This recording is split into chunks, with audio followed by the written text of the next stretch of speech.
What is up, guys? Welcome back to another video, and today we are reviewing WrestleMania Night 1. Before I jump into the card, WWE announced on the pre-show that they are partnering with AAA, the AAA promotion, and it's going to start in June 7th with a Worlds Collide pay-per-view. And they also announced that Rey Mysterio is injured and he can't compete. He couldn't compete tonight, so Rey Fenix took his place. And it is a legitimate injury. We opened up the show with Triple H, hyping up the crowd. And about 15 minutes, we finally started the first match, the opening contest, Gunther versus Jey Uso for the World Heavyweight Championship. This match, what a way to start the show. It was pretty back and forth at the beginning, where Jey Uso would dominate, and then Gunther would dominate, and then Jey would dominate, and it would keep going back and forth, kind of. And then, at one point, Gunther grabbed his title. He was ready to leave. He got about here, and the referee was right here telling him to get back in the ring. And Jey Uso starts to go for a dive. The referee feels it. He moves out of the way, and Gunther whacks Jey Uso with the belt. And he took advantage of that very much. They both kept going back and forth again. It was a really good match until and they kept doing that. They kept going back and forth until Jey Uso hit every single one of his finishers. He hit 3 Uso splashes to end it, and then he jumped on Gunther, put a sleeper hold on him, and he tapped. We have a new World Heavyweight Champion. Jimmy came out. He celebrated with his brother. Everyone was celebrating. He's got his side plates. They're blue. So we're gonna have a party on Monday. Jumping into the next match, it was War Raiders versus the New Day for the World Tag Team Championship. Now, this was a pretty generic WrestleMania tag match. It's basically what you see on almost every WrestleMania. They did have their own cool spots, like their own unique spots. Like the New Day was set up here, and Ivar comes running down. He squashes both of them. Eric was on this rope right here, and Xavier jumped off and landed basically on his neck. But in the end, Eric was out. Ivar was set up for what's now called, they called it Bringing the Light. It's just the Midnight Hour, or the up, up, down, down tag finisher. And Kofi Kingston was holding, like, Xavier Woods pinned him. Kofi Kingston was holding his foot, Ivar's foot down. He couldn't kick out, and we have new World Tag Team Champions. And that is the New Day. Jumping into the third match, it was Jade Cargill versus Naomi. They both had really cool entrances, as well as Jey Uso. I forgot to mention he had a lot of people with yeet flags running down.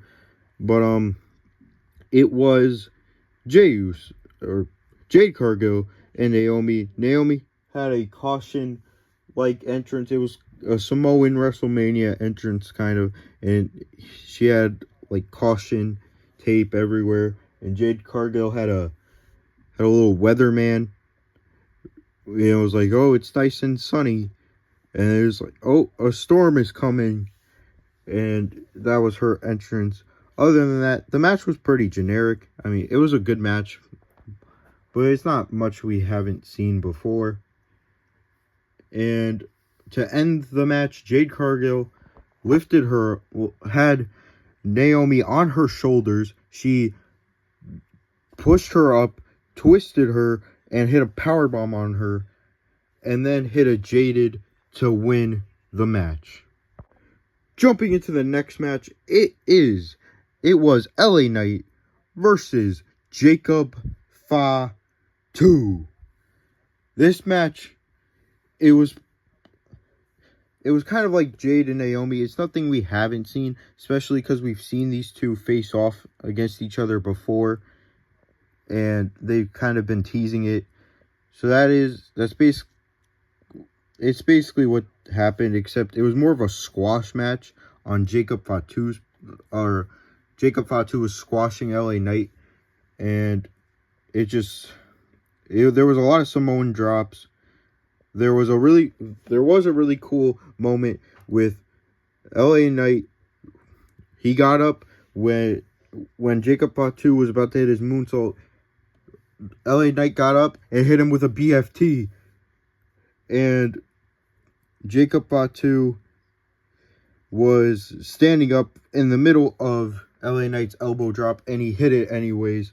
So those spots were really cool. Other than that, it was just a lot of Samoan drops and kind of like a squash match. It was back and forth here and there, but other than that, it was mainly Jacob Fatu, who hit three moonsaults to end the match, and we have a new United States champion.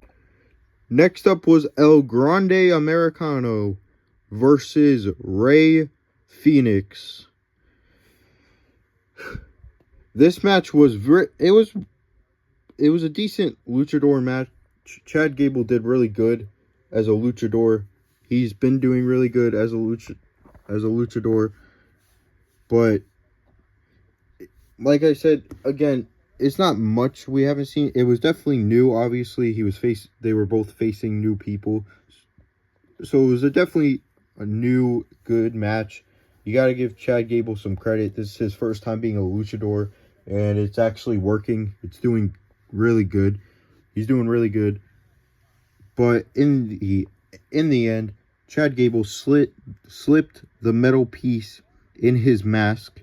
He was by himself, so it was in his tights. He slipped it in his mask, and he was standing right here on the ropes. Rey Fenix kicked him, hurt his ankle, because he didn't know, obviously. He was over here, and then Chad Gable hit a diving headbutt to win the match, and he didn't get unmasked. Next up was Tiffany Stratton versus Charlotte Flair. They put on a great match. It was a great match. Their WrestleMania entrances were cool, as well as El Grande Americano. I forgot to mention that he had a mariachi band playing for him.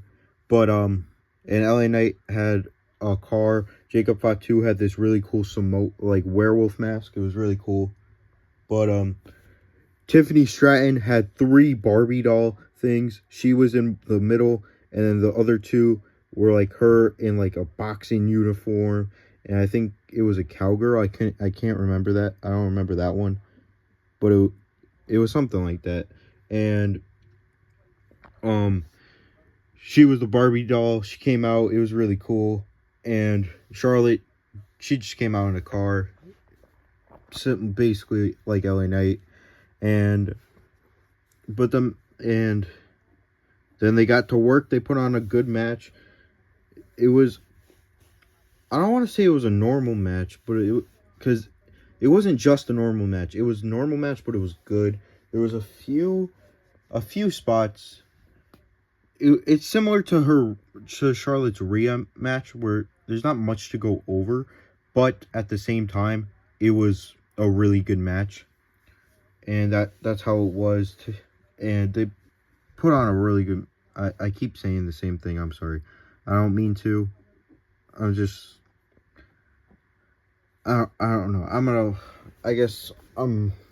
I can't think straight. I don't know why. It's 11:30 at night. And yeah, it was really cool. Everything was going good. And it did end with Tiffany Stratton hitting a prettiest moonsault and retaining her championship. Tiffany Stratton retained. I forgot to say, Charlotte Flair hit a natural disaster. My memory's coming back. She hit a natural disaster from the top rope, or natural selection from the top rope. It was really cool. And I do gotta say, they did the Hall of Fame class, I think, before this match, and that Lex Luger wasn't there or mentioned. And I'm really mad about that. But Tiffany Stratton retained, the only champion to retain, and we are jumping into the main event. I would just like to say, I freaking knew it. I knew it. Holy.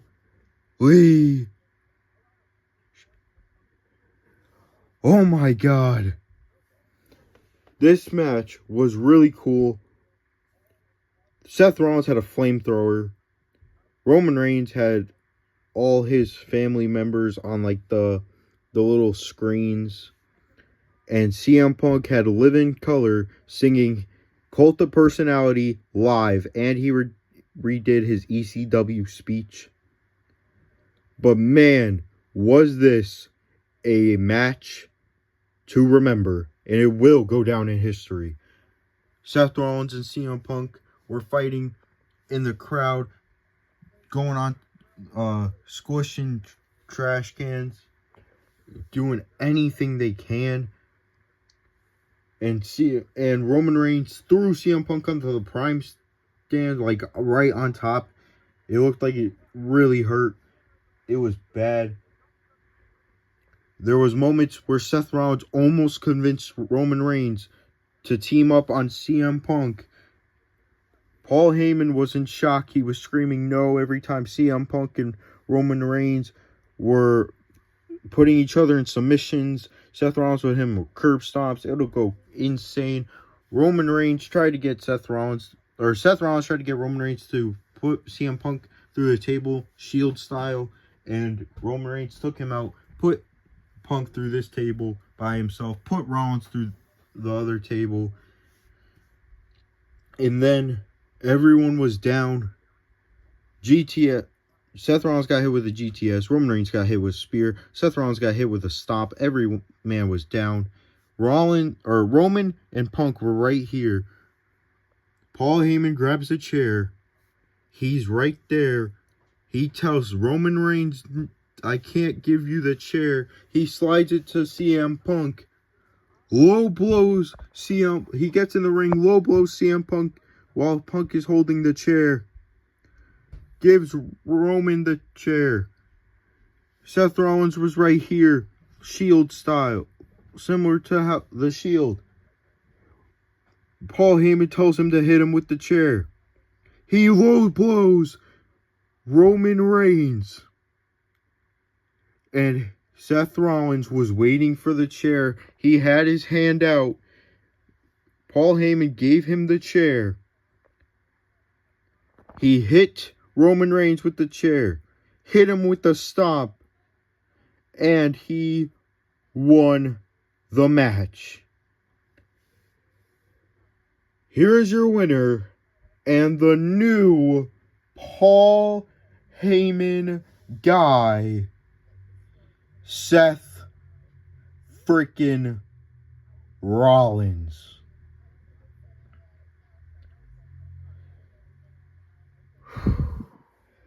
That is going to be it for today's video. Hope you guys enjoyed.